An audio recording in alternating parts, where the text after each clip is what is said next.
concerniente a los pares craneanos y pues dentro de estos pares craneanos está el síndrome meningio. Entonces voy a hacerles un recuento de las meninges y todas esas cosas para que estemos ya conectados con el síndrome meningio. Entonces, esta es la tabla de contenidos. Vamos a mirar qué son las meninges, el líquido cefalorraquídeo, la composición de la barrera hematoencefálica, signos y síntomas del síndrome meningio, algunas ayudas diagnósticas, el tratamiento y listo, la bibliografía. Entonces, las meninges, vamos a iniciar de una vez. Entonces,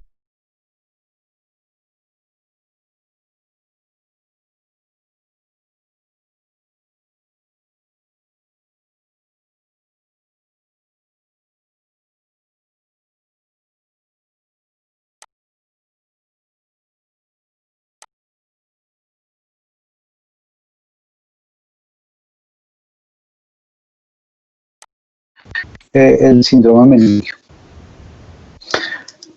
Entonces, esta es la tabla de contenidos. Vamos a mirar qué son las meninges, el líquido cefalorraquídeo, la composición de la barrera hematoencefálica, signos y síntomas del síndrome meningio, algunas ayudas diagnósticas, el tratamiento y listo, la bibliografía. Entonces, las meninges, vamos a iniciar de una vez. Entonces, las meninges son unas estructuras, la cual está, primero pues vemos lo de la piel, la ponerosis, del periósteo, la tabla ósea, y después de la tabla ósea vienen las meninges, que se dividen en dura madre, aracnoides y pia madre. En la dura madre es donde vamos a encontrar este líquido cefalorraquídeo. Bueno. Mira, acá entonces encontramos que acá en el seno sagital, aquí está la dura madre. Es como si la dura madre presentara una división, se abriera para darnos el paso a todos el líquido cefalorraquídeo. El líquido cefalorraquídeo contribuye al 10% del volumen intracraneal. La capacidad total de la cavidad cerebroespinal en un adulto es de 1.600 a 1.700 milímetros. 150 milímetros está ocupado por el líquido cefalorraquídeo y el resto pues por el céfalo y la médula. El volumen del líquido cefalorraquídeo varía de 50 a 70 milímetros en lactantes, y en adultos es de 75 hasta 270 mililitros en un adulto. Esto corresponde 25% en el sistema ventricular, del 20 al 50% en el canal espinal y del 25 al 50% en el espacio subaranoideo. Pues básicamente lo que hace es realizar las funciones de transporte de sustancias, de metabolismo cerebral, de metabolitos cerebrales. El líquido cefalorraquídeo se mueve en el tejido nervioso, básicamente está en el tejido nervioso. Voy a apagar la cámara para que me vea más. En el tejido nervioso, y se mantiene en movimiento alrededor de él. Siempre está circulando. La circulación se lleva a cabo a través de las cisternas y su absorción es a nivel de los senos venosos. Entonces, la composición del líquido cefalorraquídeo contiene vitaminas, especialmente del grupo B, electrolitos, leucocitos, aminoácidos, colina, ácidos nucleicos. Se destaca la presencia de albúmina como principal componente proteico, otros como la prealbúmina, la alfa-2 macroglobulina y la transferrina. Elevada la presencia de glucosa entre un 50 a un 80%. El aspecto normal del líquido es cristalino, limpio, cristalino, se dice que es como agua de roca. Casi siempre se ponen, se extrae en unos tubos transparentes para poder mirar el agua de roca como tal. y estas células bacterianas, y si de pronto se llega a tornar de algo otro color, eso nos indica que hay algunas de las alteraciones que más adelante vamos a mirar. Bueno, pues esta es la composición de toda la parte encefálica y de la parte de donde se encuentran las cisternas, donde se encuentran básicamente el líquido cefalorraquídeo donde se va a formar, que ya les voy a comentar. Entonces, el ventrículo lateral derecho, el tercer ventrículo, el cuarto ventrículo, es donde más vamos a encontrar esas producciones o que hay un recambio. Se forman 500 mililitros diarios. Una parte se excreta en los plexos coroideos, en los cuartos ventrículos, sobre todo en los ventrículos laterales, en esta zona.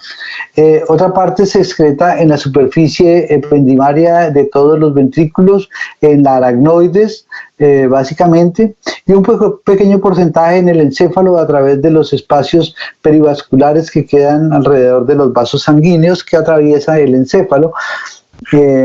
Entonces, básicamente en esta zona, yo creo que ahí lo están mirando, baja por acá están las cisternas, las cisternas, y ahí también hay un buen recambio, y es donde se está produciendo ese líquido cefalorraquídeo. Entonces, ¿qué pasa? Empieza un plexo coroideo, luego vienen los ventrículos laterales, el agujero de Monro, el agujero del acueducto de Silvio, el cuarto ventrículo, el agujero de Lutska y Magendie. Entonces, acá están en esta zona, aquí está Magendie, el agujero del Lutska, entonces es por donde básicamente encontramos estos recambios. El líquido cefalorraquídeo se absorbe principalmente a los niveles de los senos venosos y las vellosidades aracnoideas. Su tasa máxima de absorción es de 1.5 milímetros por minuto a nivel del canal espinal.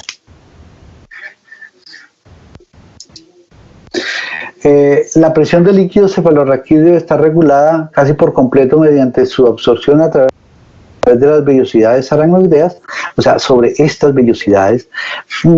Estas actúan como unas válvulas que permiten que el líquido cefalorraquídeo pase hacia el torrente sanguíneo cuando su presión es mayor a 1.5 milímetros de mercurio. Con respecto a la sangre de los senos venosos, su tasa de absorción no depende de la composición del líquido cefalorraquídeo, depende básicamente del recambio que vamos a tener, pero esta ya es del gradiente de concentración. Los cambios en el líquido cefalorraquídeo se distinguen entre el líquido cefalorraquídeo hemorrágico, cuando uno encuentra un tubo que está, el líquido cefalorraquídeo hemorrágico, puede pensar en que sea una punción traumática, y para esto se hace la toma en 3 tubos. Si en uno de esos 3 tubos va disminuyendo esa concentración hemorrágica, se dice que es traumática, que es por la punción. Pero si esta sangre, o sea, si este color persiste durante los 3 tubos, entonces se dice que es hemorrágica, que viene de una alteración del líquido cefalorraquídeo, no en la punción, sino en otro sitio donde se produce el líquido cefalorraquídeo. La coloración xantocrómica es una coloración amarillenta, presencia de proteínas, de productos de degradación de la hemoglobina o de la bilirrubina. Entonces, esto nos puede decir hay un daño a nivel hepático, a nivel de la sangre, a nivel de la circulación, y por eso tiene este tinte ictérico, podríamos decir, en el líquido cefalorraquídeo. El líquido cefalorraquídeo se centrifuga para ver qué tan antigua es la hemorragia.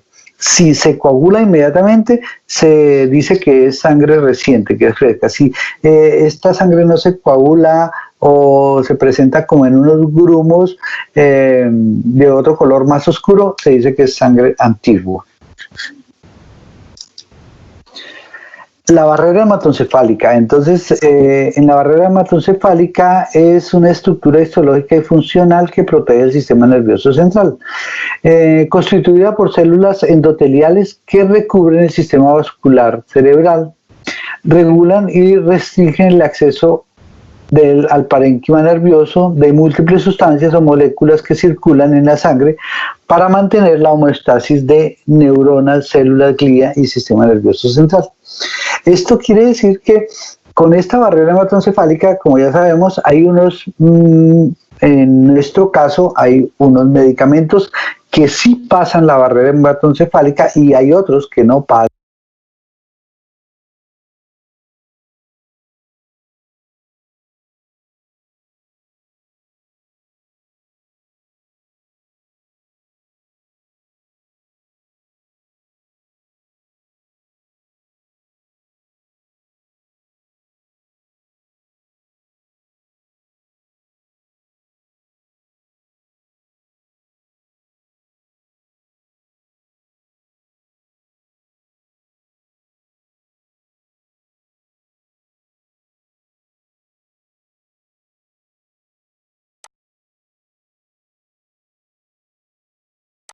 Sistema nervioso de múltiples sustancias o moléculas que circulan en la sangre para mantener la homeostasis de neuronas, células, glía y sistema nervioso central. Esto quiere decir que con esta barrera hematoencefálica, como ya sabemos, hay en nuestro caso, hay unos medicamentos que sí pasan la barrera hematoencefálica y hay otros que no pasan, y esto depende de estas membranas.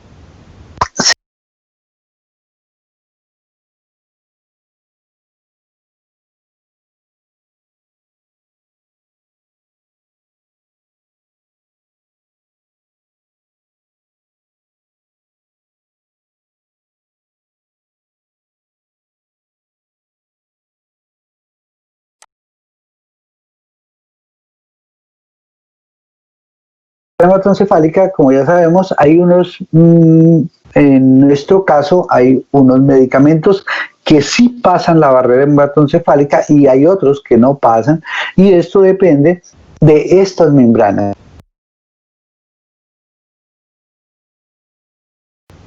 Si ellas lo permiten o no lo permiten. Entonces, es básicamente eso se debe al peso, a la afinidad. Entonces la barrera hematoencefálica lo que hace es proteger al cerebro de los compuestos o de las moléculas circundantes en la corriente sanguínea gracias a las uniones estrechas del endotelio y de los capilares cerebrales, lo cual permite que solo el oxígeno, la glucosa, aminoácidos, otros nutrientes esenciales pasen o crucen esa barrera hematoencefálica. El transporte selectivo de la pared capilar al parénquima cerebral por medio del transporte facilitado ocurre como en el caso de la glucosa o bien por difusión activa que depende a la ayuda del ATP, o sea que necesitan esa energía para poder ellos pasar. La barrera hematoencefálica metaboliza o modifica los elementos de la sangre hacia el tejido que va a necesitar tratar. Entonces, en la epidemiología de la meningitis, esta enfermedad es la causa de alrededor de 200.000tratar.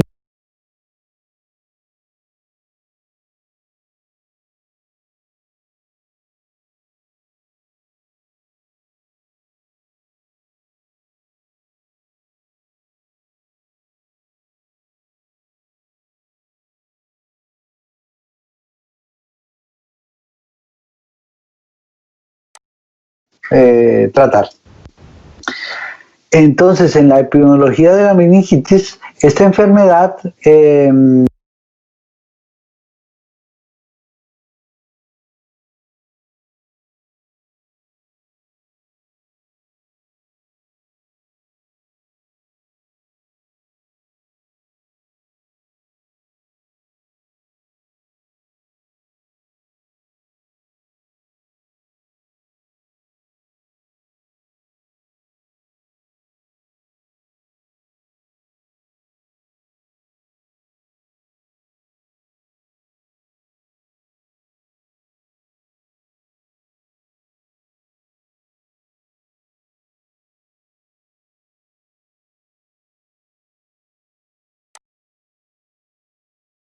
de la sangre hacia el tejido que va a necesitar tratar. Entonces, en la epidemiología de la meningitis, esta enfermedad es la causa de alrededor de 200.000 muertes al año en el mundo. Agentes causales identificados, entonces ya sabemos que el Haemophilus influenza, el estreptococo del grupo B, el estreptococo pneumoniae, la Neisseria meningitidis. De esta Neisseria meningitidis es la única bacteria capaz de generar brotes epidémicos, brotes de meningitis. Entonces, por eso es tan contagiosa esta meningitis, que si nosotros vamos a tener un paciente que de pronto tenga meningitis, pues nos tenemos que proteger, igual como hoy nos estamos protegiendo como en el coronavirus. Sabemos que esta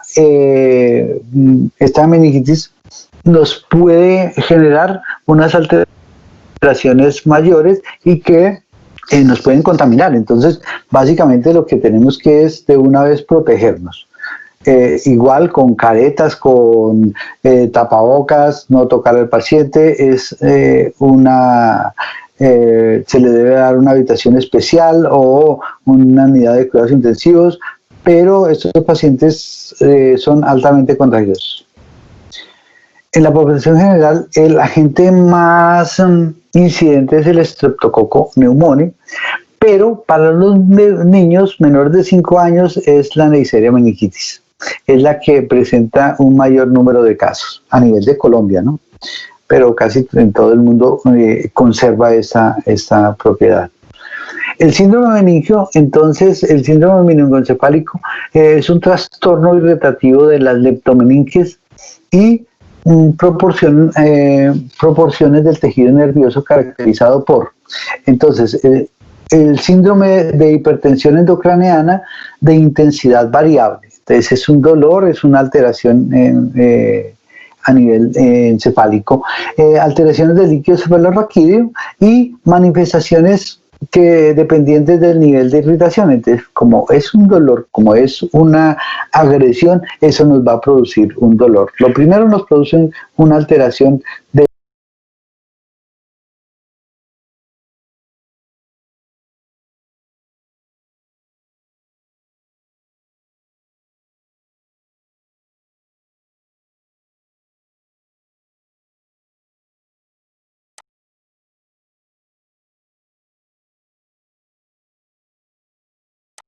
hipertensión endocraneana de intensidad variable. Entonces es un dolor, es una alteración a nivel encefálico, alteraciones del líquido cefalorraquídeo y manifestaciones que dependientes del nivel de irritación. Entonces, como es un dolor, como es una agresión, eso nos va a producir un dolor. Lo primero nos produce una alteración de del síndrome de hipertensión endocraneana, luego alteraciones del líquido cefalorraquídeo.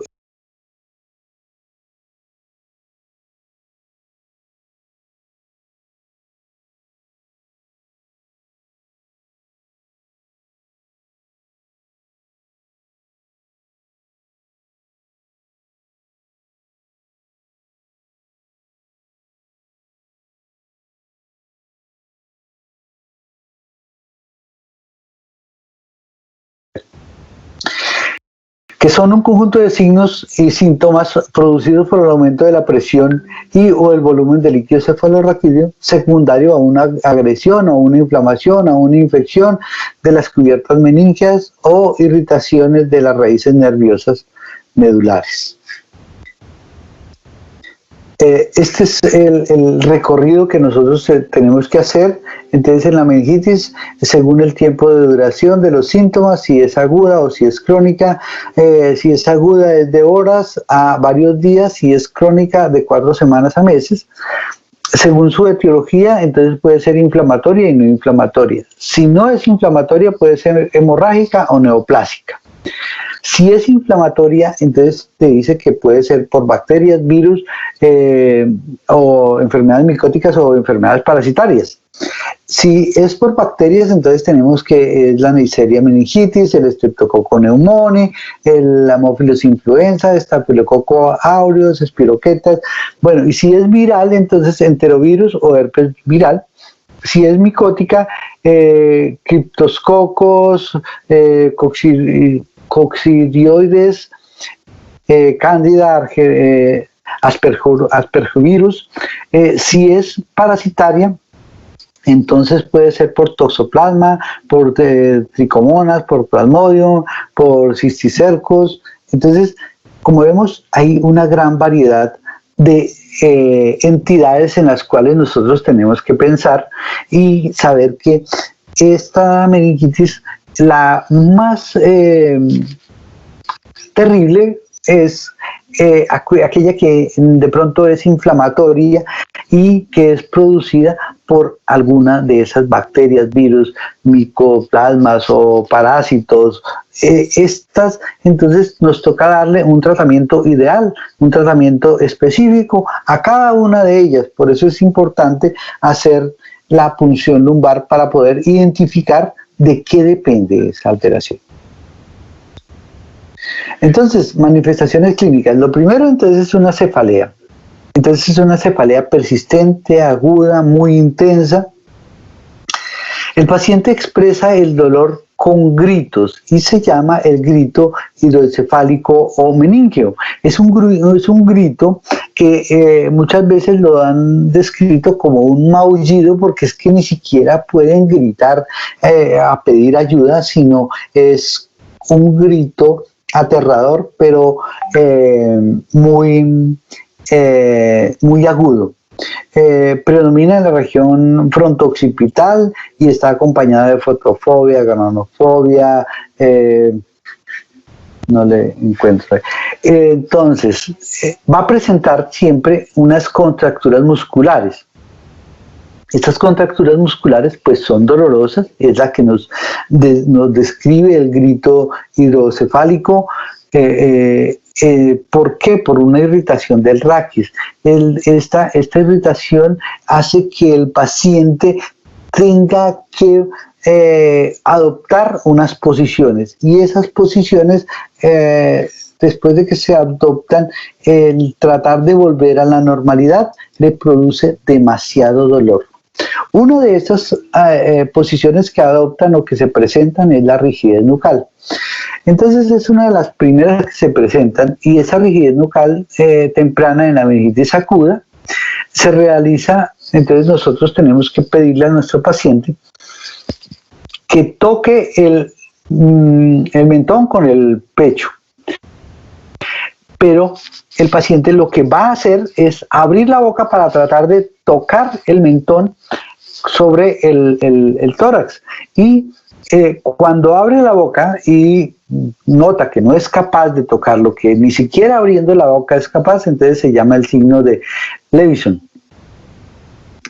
La otra posición es la de rigidez del raquis. El paciente no puede doblar el tronco o le es muy difícil hacerlo, y esa posición se llama la síndrome de trípode, porque el paciente queda como en un completo estiramiento.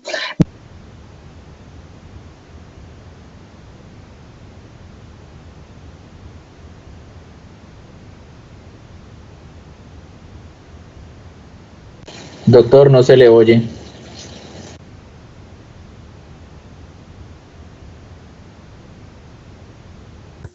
¿Ahora sí? Ahora ¿Me devuelvo, sí. ¿me devuelvo un poquito? Sí, por favor, ahí. Ok, entonces la rigidez nucal sí estuvo bien, ¿ya la escucharon? Es Señor, una de las... el trípode. Ah, bueno, entonces perfecto. Entonces hay una rigidez del raquis. Este produce un desdoblamiento. Es prácticamente como si él quisiera estirarse completamente, y esta posición que adopta se dice que es una posición de trípode, que apoya las manos y apoya los pies. La otra posición es una contractura de los músculos de los miembros inferiores. El paciente en posición de cúbito lateral adopta la actitud de gatillo de fusil. Esto quiere decir que, como vemos acá, hace una hiperextensión del cuello, en todas hace esa hiperextensión del cuello, pero también él encoge sus piernas para ver si de pronto hay menos tensión, y entonces él adopta esa posición. Entonces, sabemos que en esta posición él como que descansa un poco, sin embargo no quiere ni que lo muevan. Hay otra que es la contractura de los músculos de la pared abdominal. Entonces se localiza en la pared abdominal anterior del abdomen y puede producir una retracción o una presión, y se llama vientre en batea.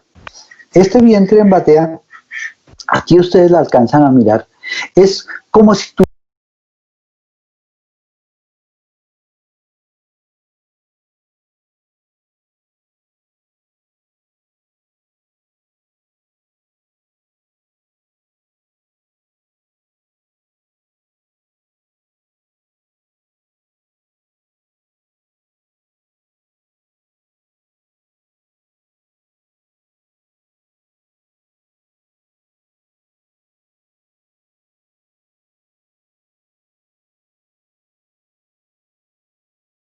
tuviera en esta zona una retracción completa del vientre, al otro lado no hay, pero es como cuando hay unos tirajes que hay una retracción, pero en este caso es una retracción de la pared abdominal, por tratar de disminuir el dolor. Esta es también otra de las alteraciones que podemos encontrar, y ya saben que se llama vientre en batea. La contractura de los músculos de la cara, entonces, es menos frecuente, pero también es responsable del trismus. Básicamente hay una contractura de los músculos de los músculos masticatorios, y presenta lo que se llama la risa sardónica, por contractura de los músculos de la mejilla, de todo eso. Entonces piensa uno que lo están mirando, que se están burlando de uno, pero es el dolor que se produce, y ese dolor produce esa contractura de los músculos. Es la que se llama risa sardónica. Entonces, la clínica, entonces, alteraciones del líquido cefalorraquídeo es lo primero, componentes encefálicos, la cefalea, alteración del sensorio, irritabilidad, convulsiones, convulsiones, a veces se presenta una parte que dice que hay una hipertensión endocraneana, que en los bebés se hace que las fontanelas se abomben y que presente como si la cabeza fuera más grande, si les creciera. Pero eso solo se ve en los niños, no en los adultos, ya porque hay se sella las suturas, entonces no presenta eso. En los niños sí vemos que tienen abombamiento de las fontanelas. Hay una parálisis de los nervios craneanos, el vómito en proyectiles muy característico que se presente, y las fontanelas abombadas y al aumento del perímetro cefálico, pero ya saben, en los niños únicamente, en los adultos sí es muy difícil. Hay un componente de irritación medular, entonces pues ya sabemos que la rigidez nucal, el signo de Kerner y el signo de Brunchinsky, y componentes infecciosos, entonces va a presentar fiebre, astenia, dinamia, hiporexia, hemorragias, petequias, ras petequial con púrpura palpable, y meningocócico. Entonces acá está la rigidez nucal, el signo de Kerner y el signo de Brunchinsky, que ya los vamos a mirar en detalle más grandes. Entonces, signos de irritación meningea, sabemos que la irritación, la rigidez nucal, el signo de Brunchinsky, el signo de Kerner, contractura de los músculos inferiores, contractura de los músculos abdominales, presentan contractura de los músculos de las piernas y rigidez del raquis. Entonces vamos a hablar solo de rigidez nucal. La rigidez nucal del paciente en decúbito dorsal relajado y sin almohada. tomar la cabeza por la nuca y movilizarla, hacerle un pequeño movimiento para ver qué tan rígida está la cabeza, pero básicamente si presenta el dolor. El paciente con solo tratar de cogerle la cabeza, el paciente ya experimenta un dolor y le expresa a uno el dolor tan impresionante que se siente. Se flexiona, se flexiona una y otra vez hasta crear una presión de resistencia. Eso es un paciente que está comenzando esta rigidez nucal para mirar bien, pero hay otros pacientes en los cuales no se puede, no se dejan y pues tampoco uno puede causarle ningún dolor.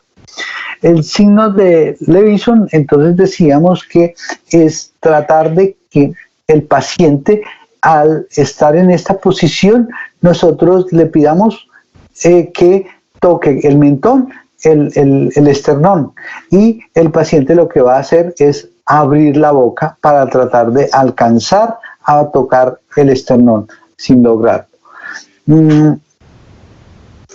La actitud de opistótonos, esta actitud de opistótonos o los opistótonos es el paciente trata siempre de hacer un arco de todo el cuerpo y tratar de estirar al máximo el cuello para disminuir el dolor. Esa es la actitud de opistótonos, pero esa básicamente es cuando nosotros lo vemos así, pues básicamente es aliviar el dolor, quitar un poco para que el paciente pueda descansar, pueda que no presente esa alteración tan severa. Sin embargo, el paciente en esa posición también mejora. Signo de Brunchiski. El paciente en decúbito dorsal coloca una mano en la región de la nuca y la otra sobre el pecho. El signo consiste en la flexión simultánea de las rodillas cuando se flexiona el movimiento del decúbito de la cabeza. O sea, cuando yo le hago presión a la cabeza y le hago presión en el tórax, el paciente realiza movimientos flexiona las extremidades, las rodillas se flexionan completamente. Entonces es un signo positivo. Y en otro de los signos también de Brunchiski, entonces es que el paciente en decúbito dorsal flexionamos una pierna sobre el músculo y sobre la pelvis. El signo consiste en la producción del otro miembro. Básicamente el otro miembro se mueve solo sin necesidad es como si tuviéramos un espejo. Tú mueves una pierna, la flexionas completamente y la otra va simultáneamente a hacer lo mismo que está haciendo la otra pierna para disminuir el dolor. Se flexiona la otra, se flexiona la contraria. El signo de Flatau, entonces sabemos que también es para el signo de Brunchiski. Entonces nosotros le hacemos presión a nivel de la nuca, de la cabeza, la parte posterior, acercándolo hacia el tórax, y este signo consiste en una tosis palpebral o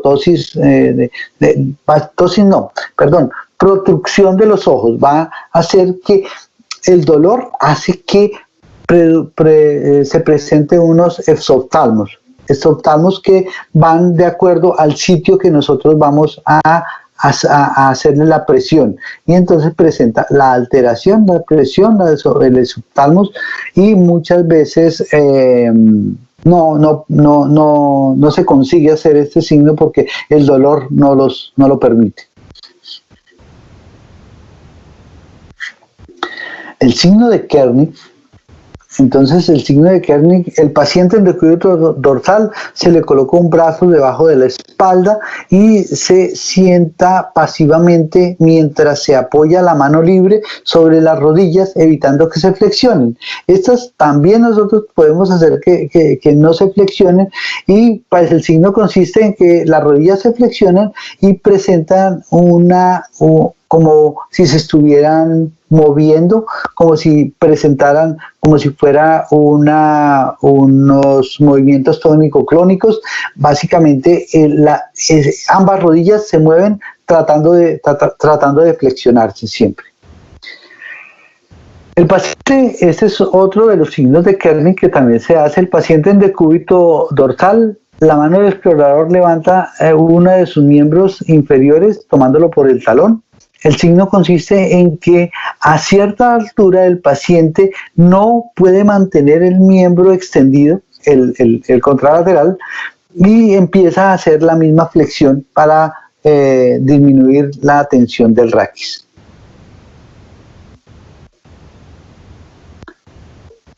Signo de Herrmann. Nuca plantar. Entonces se hace una presión simultánea a la cabeza y las rodillas del paciente en decúbito dorsal. Se le dice que flexione la rodilla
rodillas y si al decirle esto le producen una flexión del dedo gordo.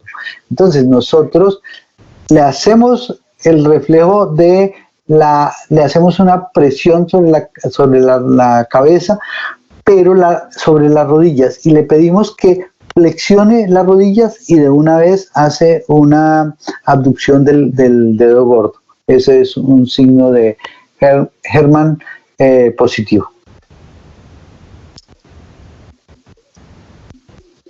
La maniobra de Pedro Pons. Pasando el brazo por la espalda del paciente a la altura de los hombros, se intenta incorporar en la cama al paciente, que con la otra mano se opone a la flexión de las rodillas. Es básicamente lo mismo que habíamos visto anterior, pero entonces ya es solamente es cruzando el brazo hasta el otro hombro, el hombro contralateral, para mirar qué tanto irritación presenta. Entonces la resistencia encontrada dependiendo de la concentración o la relajación de los músculos de la rodilla. Siempre se van a presentar esa contracción de la rodilla. Reflejo tónico cervical de Magnus Magnus Klein. Hacer rotar la cabeza, eso casi siempre se presenta en los neonatos, en los pacientes que no tienen sino meses de nacido. Entonces uno le hace una presión sostenida a la cabeza hacia un lado y se pone en extensión las extremidades ipsilaterales y flexiona las opuestas. Casi siempre eso es como si fuera un arco reflejo. al lado que el paciente lo hago que mire prácticamente, ese lado, la extremidad se extiende y al otro lado se flexiona. Entonces, en un lado se flexiona, en otro lado se extiende. El signo de Magnus Klein.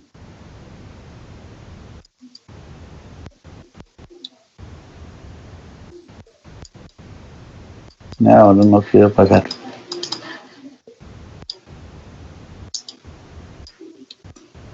¿Cómo vamos? ¿Cómo vamos de tiempo? Bien, Doc, una pregunta.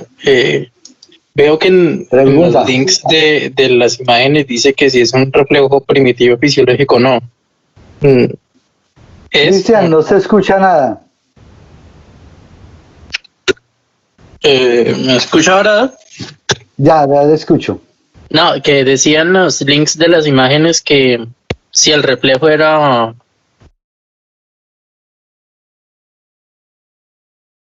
o un reflejo fisiológico primitivo o no lo era. Ok. Básicamente son reflejos por la misma irritación. La misma irritación hace que se produzcan esos reflejos. Uy, mira que se puso la pantalla blanca. Allá estaba blanca la pantalla. No, señora, acá se alcanza a ver bien.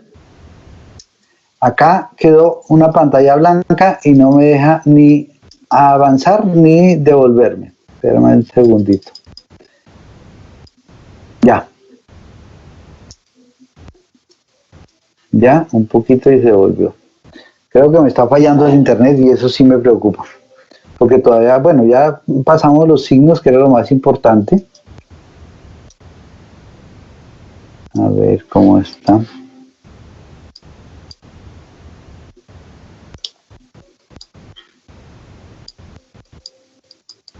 No me dejó avanzar.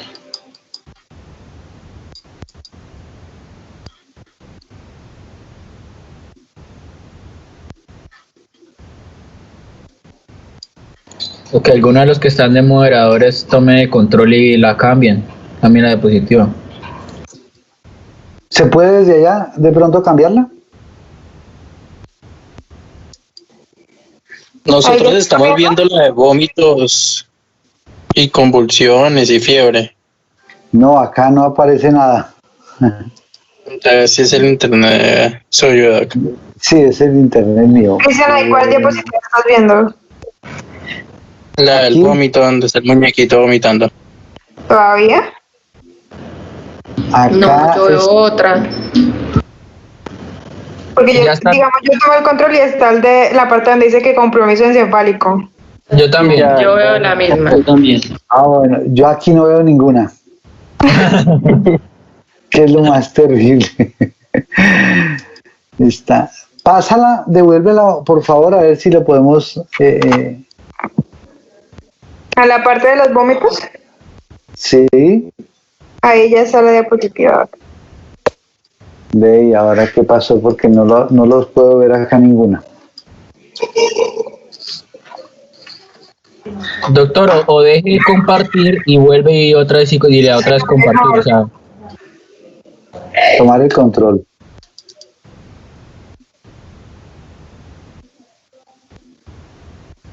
O haga lo que dice Duan, doctor, deje de compartir a ver si es eso. Y vuelve a compartir.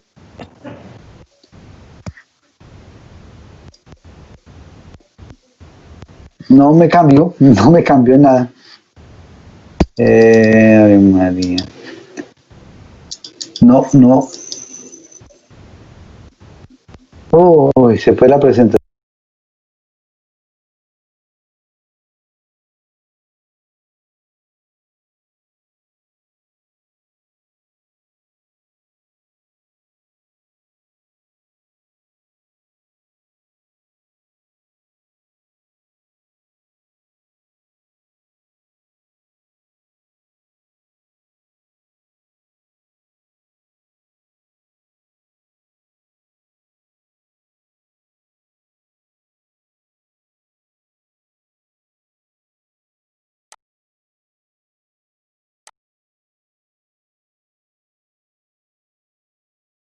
compartir y vuelve y otra vez y la otra vez compartir, o sea, Tomar el control.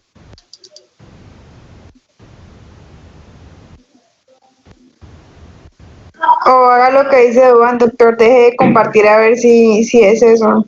Y vuelve a compartir.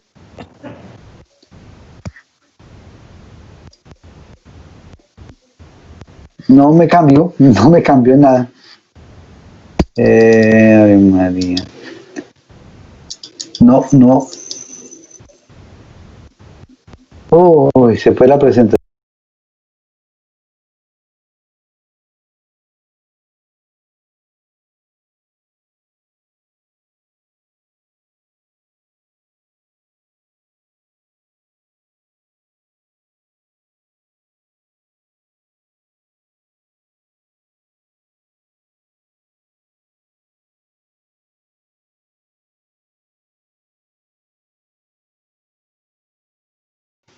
eso, ahora vuelve y otra vez cárguela, doctor.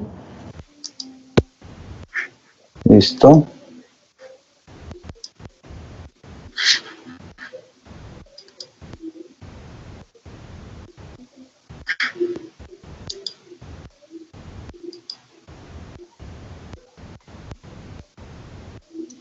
Ahora me dice que hay 2 síndromes meningios ahí cargando.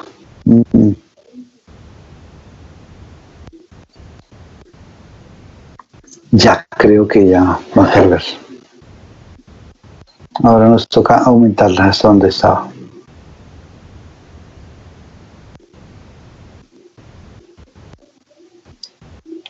Sí, es el internet de acá que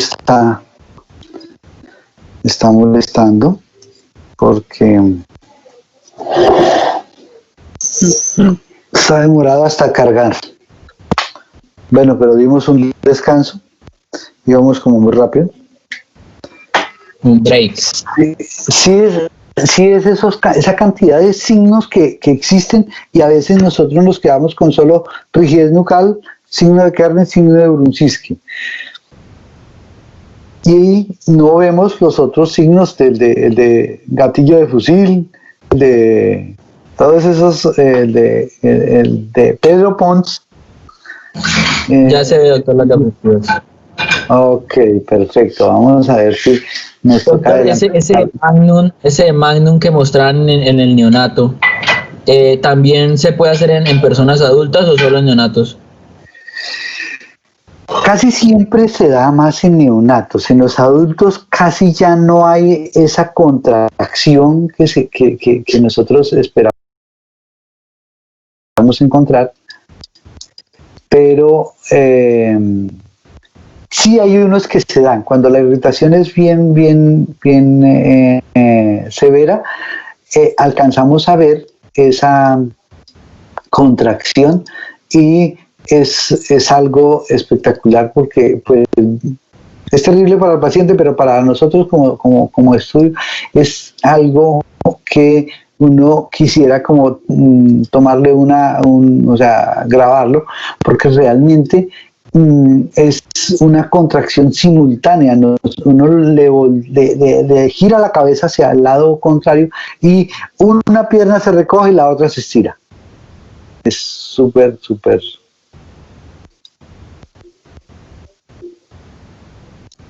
Sí, está demorado hasta para pasar las filminas.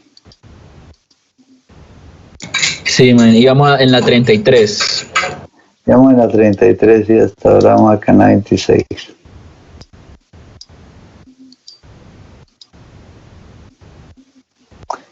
Demorado, pero bueno, entonces ahí vamos repasando. Ese es el signo que tónico cervical.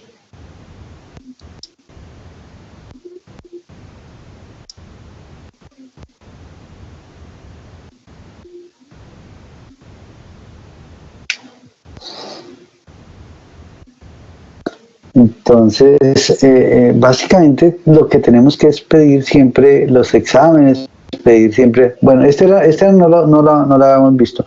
Entonces el vómito de tipo cerebral o en chorro a distancia, pero lo conocemos siempre todos como vómito en proyectil.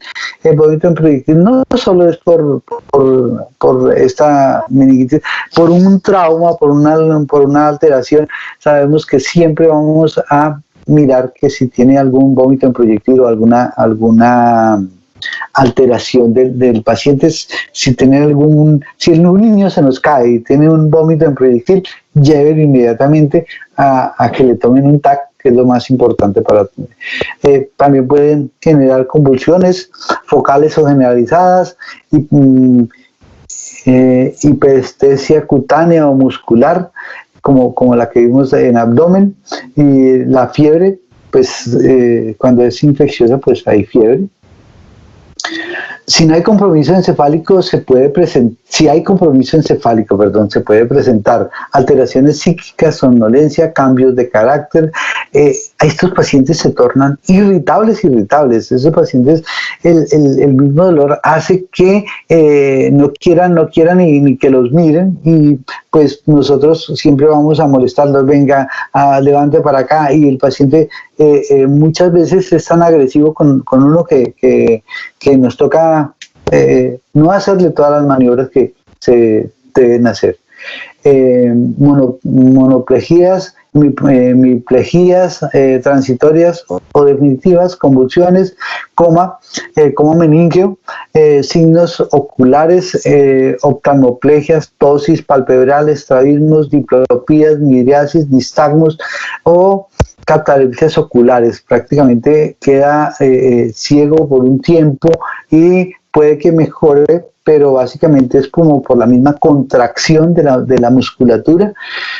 Y trastornos cardiorrespiratorios, bradicardias, ritmos respiratorios patológicos prolongados. Yo creo que por el dolor es lo que hace que esto se presentan unas alteraciones.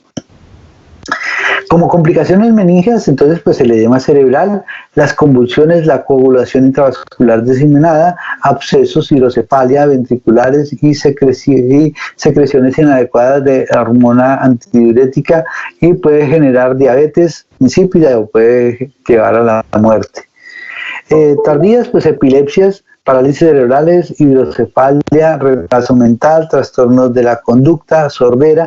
Por la alteración meningia se puede llegar a todas esas alteraciones, y por eso tenemos que nosotros hacer un buen diagnóstico y a tiempo, porque de eso depende el tratamiento y la cura para nuestro paciente. Entonces el diagnóstico, el gold estándar para la meningitis es la punción lumbar. Sospecha de meningitis constituye una urgencia neurológica en infectología. Entonces lo primero es hacer la punción. Está indicado en los estudios complementarios del examen de líquido cefalorraquídeo por los exámenes neurológicos del cerebro. Esta punción siempre la hace el internista, el neurólogo, y pues lo otro que tenemos que pedir es un TAC o resonancia magnética nuclear. El líquido cefalorraquídeo que obtiene por punción lumbar, entonces la evaluación de las características físicas del líquido cefalorraquídeo, proteínas del líquido cefalorraquídeo, glucosa en líquido cefalorraquídeo. Normalmente la concentración de líquido cefalorraquídeo suele ser de 2 a 3 en la concentración de la sangre, 2 de líquido cefalorraquídeo y una concentración de sangre. Las células de líquido cefalorraquídeo en infecciones del sistema nervioso pueden aumentar los leucocitos. Entonces vamos a encontrar una cantidad de leucocitos, aumento de neutrófilos en infecciones bacterianas, aumento de linfocitos en infecciones virales o víricas, y aumento a veces de eosinófilos en infecciones parasitarias.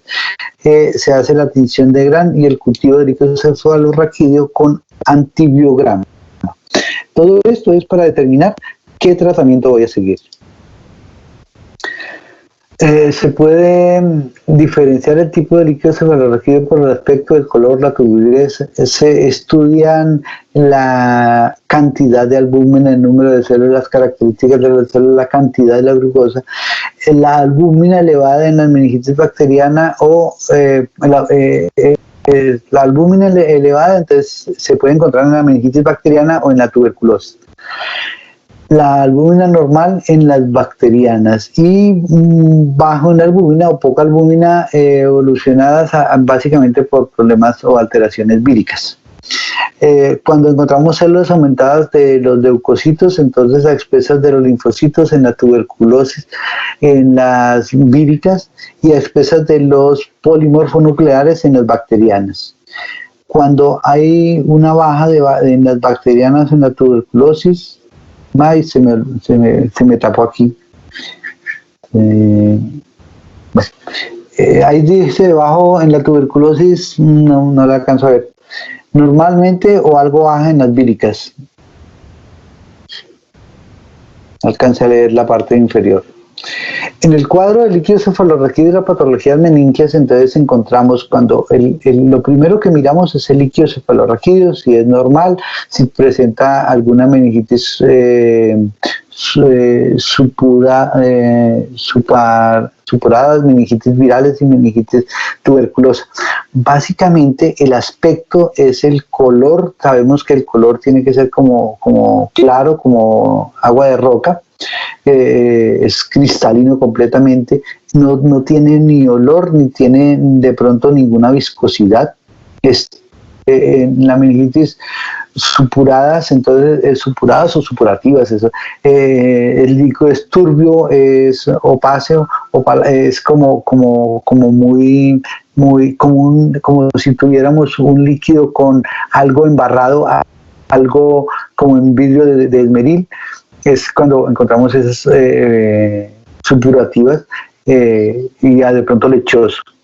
En la meningitis viral el líquido es claro, en la meningitis bacteriana el líquido es claro, pero puede tener alguna u otras pintas. Sin embargo, es una de las características. En las proteínas, entonces tenemos que lo normal es la albúmina, el 10 a 30%, 10 a 30 es el 80%, la globulina es de 5 a 15, que es el 20%. En la meningitis supurativa de 100 a 10.000. La meningitis virales es de 50 a 200, en la meningitis tuberculosa de 50 a 2.000. En la glucosa, alrededor de 50% de la glucemia es normal, menos de 50 es en la supurativa, normal en las víricas y menos de 50 es en la tuberculosa. El cloruros, entonces de 7.2 gramos por litro o 120 miliequivalentes por litro. Entonces en la supurativa, normales o bajos hasta 6.5 gramos litro, normales en las víricas y bajo hasta 5 gramos litro en la tuberculosa. En las células, número de células por mililitro, por milímetro, 1 a 2 es normal.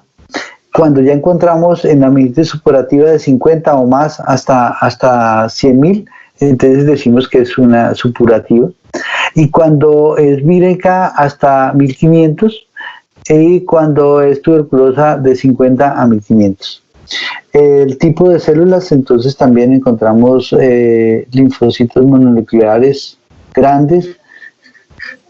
Esta parte no la alcanzo a leer porque hay una banda acá que no me deja, entonces ahí se las dejo para que son 3 cositas nada más que no se alcanzan a mirar. El tratamiento prehospitalario, a nivel hospitalario, a nivel mientras se efectúa el traslado del paciente, si de pronto tenemos un paciente en un primer nivel y necesitamos trasladarlo, pero las camas en otro nivel, o no hay camas o no hay quien nos lo reciba, entonces nos toca hacer un tratamiento extrahospitalario. Se efectúa mientras se efectúa el traslado, o si no, mientras se le da, hay que darle siempre un tratamiento. Debe ser lo más rápido posible y se procede a establecer y asegurar la vía aérea y la respiración, restablecer y asegurar la circulación canalizando una vena o de pronto dos venas gruesas y extraer sangre para hemocultivo. Se dice que se debe aplicar un corticoide como la dexametasona. Claro que esta dexametasona hoy en día ya está en reevaluación. Nos dicen los neurólogos que muchas veces esta ni hace ni mejora, que realmente no funciona, pero hay otros que sí nos dicen que ayuda a proteger.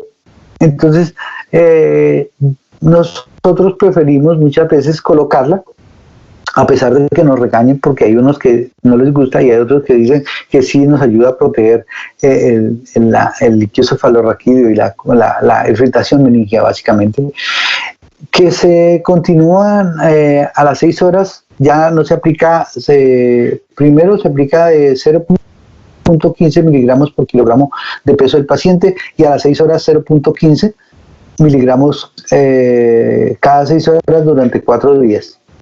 Si el traslado tiene una duración superior a 30 minutos, se añade antibiótico, o sea, se le da antibiótico de forma empírica y dependiendo del hospital o dependiendo del antibiótico más sensible que tengan, tratar el shock, tratar las convulsiones si existen con midazolam o diazepam y evitar el tratamiento de hipertermia. Entonces, pues de una vez tratar de controlar esa temperatura de este paciente.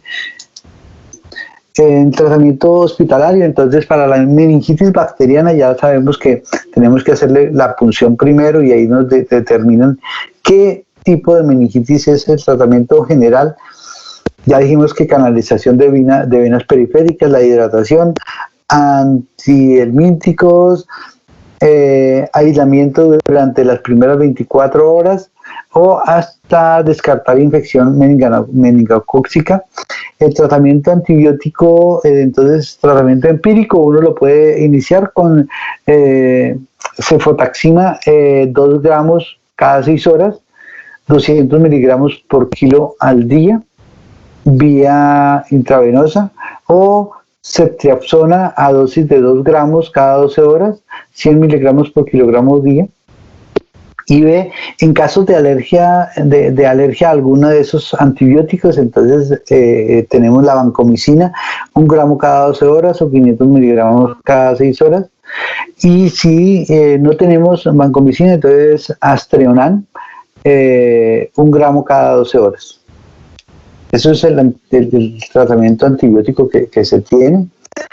El tratamiento indicado en los casos de meningitis por Neisseria meningitis, entonces a familiares y a personas que han tenido un contacto con el paciente se debe iniciar o se debe utilizar rifampicina a dosis de 600 miligramos cada 12 horas vía oral durante 2 días en los adultos y 10 miligramos por kilogramo cada 12 horas durante 2 días en niños de 1 a 12 años y 5 miligramos por kilogramo día cada 12 horas durante 2 días en niños menores de 1 año.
miligramos cada 6 horas. Y si no tenemos vancomicina, entonces Astreonan, 1 gramo cada 12 horas. Eso es el tratamiento antibiótico que se tiene.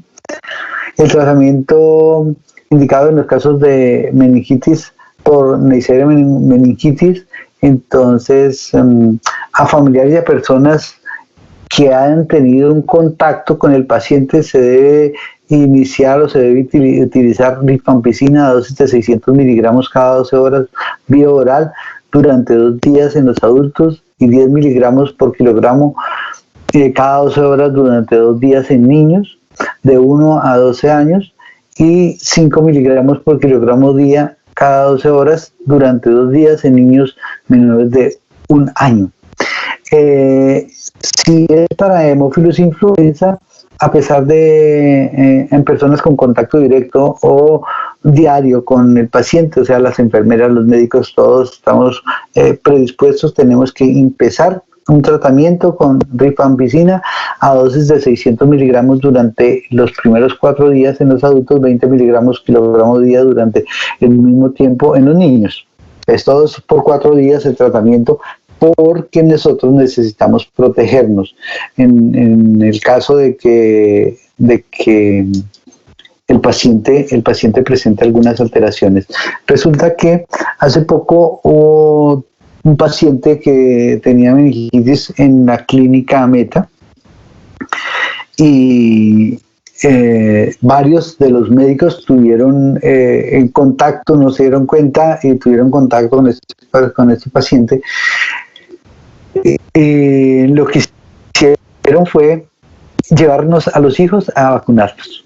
Vacunaron los hijos porque dijeron, bueno, pues ellos ya inician tratamiento con rifampicina, pero los niños inician tratamiento con rifampicina, pero para un mayor cubrimiento, eso no lo dice acá, pero para un mayor cubrimiento, entonces aplicarle la vacuna si no la tiene la meningitis. Entonces es un tratamiento que nosotros tenemos que tener en cuenta y tener siempre presente que nosotros estamos en el área de la medicina, estamos en contacto con pacientes y pues de pronto nos podemos contaminar, entonces ya saben el tratamiento, ya saben las dosis y básicamente las indicaciones. En este caso es mejor prevenir que cualquier cosa de tener que lamentar con esos dolores, con esas alteraciones tan frecuentes que hay. Esta es básicamente la bibliografía donde se obtuvo esta presentación. Y eso fue todo por el momento. Espero que les haya gustado, haya sido de su agrado y que lo más importante es que hayan aprendido que para diagnosticar la meningitis es importante conocer la patología, la etiología de cada una de estas alteraciones que se presentan. Bueno, ahora quiero escucharlos. ¿Cómo les pareció? ¿Quién quiere comentarlo? Yo pregunto, ¿habían escuchado de estos signos, estos síntomas? Unos, otros no. Ana María Malagón. Sí, ya habían escuchado algunos. ¿Quién me habló? Cuéntame. No, doctor, que ya algunos los habíamos visto pues con su merced en semiología del paciente sano, entonces pues ya los habíamos oído. Ok. Sí, algunos, por ejemplo el de... Ya teníamos una hora. Magnus y eso, no, el de Pozón tampoco, no me acordaba la verdad. Sí. El Magnus sí, ya lo habíamos visto. Pero, por ejemplo, el de Pedro Pons, el de gatillo de fusil. No, eso sí no. Ok, entonces cada vez que uno encuentra, cada vez que uno busca, encuentra muchos otros signos. Y de eso se trata la medicina. Pero yo les digo la verdad, es que cuando uno va a examinar a este paciente, muchas veces los encuentra uno en esas posiciones, pero casi siempre no se dejan mover y no puede uno hacer un examen completo. ¿Por qué? Pues porque el dolor es tan terrible y entonces va uno a a hacerle algún movimiento y lo primero que nos presentan es el grito encefálico, el grito meningeo, que es un grito aterrador, tanto así que a veces se asusta a uno, porque el paciente grita y uno, ¡ay, qué pasó! ¿Qué le hice? Entonces, muchas veces estos pacientes quedan sin hacerles una buena revisión, un buen análisis, porque el paciente no lo permite. Quisiéramos ver Kerning, Brunzinski, que hacerle para, pero a veces es un poco complicado. Sin embargo, el paciente que está comenzando, que todavía no tenga una irritación tan severa, sí es posible hacerlo, sí es posible, y lo bueno sería uno poder mirarlo, yo creo que cuando uno lo mira nunca más se le va a volver a olvidar un signo de estos. Simplemente los devolví para que miraran la parte de los signos, que es lo que yo quiero que les quede, es la parte semiológica más importante, es la parte que en nosotros hoy en día es la que más nos compete. Esos signos, esos síntomas, es lo que básicamente tienen que tener presente, acordarse cómo se hace, cómo se realiza la exploración, para en un momento, pues, realmente llegar a hacerlos, ¿no? Llegar a realizarlo. Y lo que primero hacemos, sabemos que tienen dolor, que tiene rigidez nucal. Oye, antes de hacer la rigidez nucal, tenemos que darnos cuenta de que sí no tiene ninguna alteración de las vértebras a nivel de pronto de que se cayó, porque del mismo dolor se pudo haber caído. Pero lo primero tenemos que hacer un movimiento de cabeza, decirle al paciente que si puede mover la cabeza lateral, y si esto, entonces, si puede realizarlo, entonces es cuando le decimos que con el mentón se toque el esternón y miramos a ver si presenta el signo de Lewison, que es una de las características que tenemos en este paciente. Listo, entonces espero que les haya gustado, que hayan tenido como otra visión de estos signos, y pues acordarnos para cuando nos toque. ¿Alguna pregunta? ¿Algo que quieran que complementemos? Doctor, el tratamiento para cuando es una meningitis, digamos, fúngica por hongos o por otra entidad que no sea bacteriana. Que no sea bacteriana, por ejemplo, que nosotros decimos que hay unos hongos que los cuales nos producen unas alteraciones bastante severas. Sí, acá por ejemplo decíamos que estas por aspergillus o unos virus o por alguna acá. Entonces, enterovirus o virus del herpes simple, esto nos produce una irritación, meningia, y es bastante severa. Y aquí en esta, como es por virus, entonces ahí entran unos medicamentos que son de la familia de las aciclovir. ¿Sí? Aquí entra el Virex, toda la parte... El ácido fusil. Sí, perfecto. Entonces, esta parte se trata con esos medicamentos. En la parte bacteriana, pues ya sabemos qué es, entonces vamos a mirar los antibióticos. En la parte micótica, ya entonces entran a un restablecimiento de la parte de los hongos, que entonces ya empieza uno, hay un medicamento acá que una vez lo utiliza y dice uno, pero ¿por qué está utilizando metronidazol más algún antimicótico, antifúngico, antimicótico, para esta parte, que el metronidazol también lo podemos encontrar para las parasitosis, para el plasmodium, el micoplasma, todas esas cosas. Hay medicamentos que, por ejemplo, como el metronidazol, que lo podemos utilizar. Antimicóticos, antifúngicos, básicamente hay intravenosos también, que en este caso este paciente lo único, porque ni siquiera se le puede dar vía oral, todo viene intravenoso y tiene que permanecer el paciente en la unidad o en una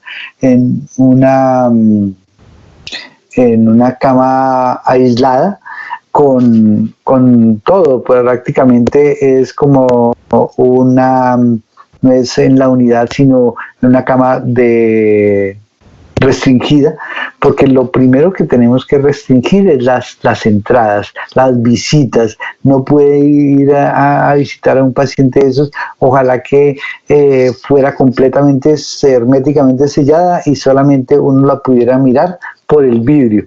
Los familiares que únicamente llegaran por el vidrio y lo miraran, pero no pueden entrar en contacto con este paciente porque pues la carga o sea, el contagio también puede ser alto.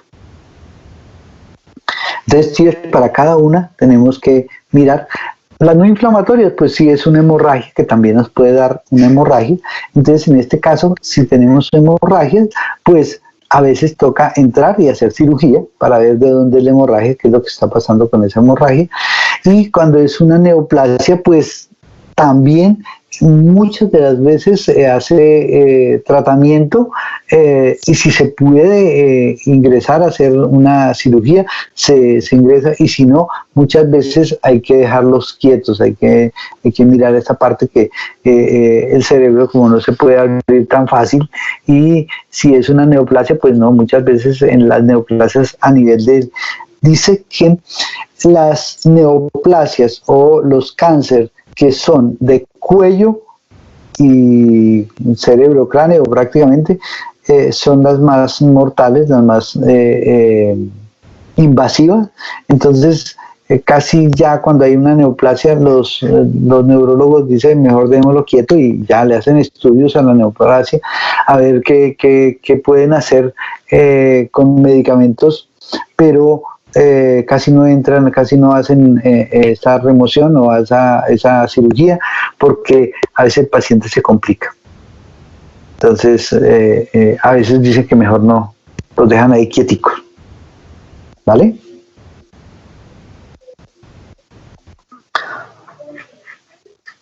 En la parte de que nos hace falta a nosotros es la parte de los cuidados que tenemos que tener en este caso.